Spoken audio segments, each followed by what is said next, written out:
This learning point for me is an interesting one, and it's one of the only times where doing things supposedly in the correct way is going to stop the flow. Let me explain. We've got a right turn here at this set of lights, and you may have heard me say about my 2-car rule. So I'm not going to go into the junction unless I know I can clear, and that means 2 cars in the middle. So I'll wait behind the line.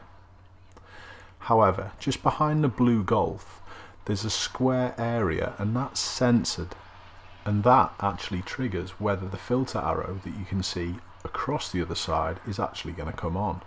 And because I'm doing supposedly the correct thing by waiting behind the line, I'm now going to miss my opportunity for the filter arrow to come on and me to clear the junction.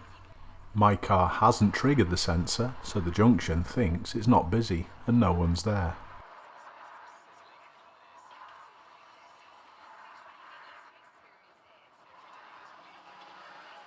Let's skip through the whole sequence and get to the next cycle so we can explain a little more.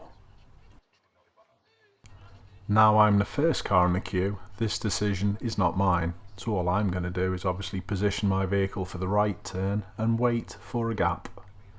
But if you look at the vehicles behind us, you can see that they're all coming through. They weren't doing as I was doing before and waiting behind that line.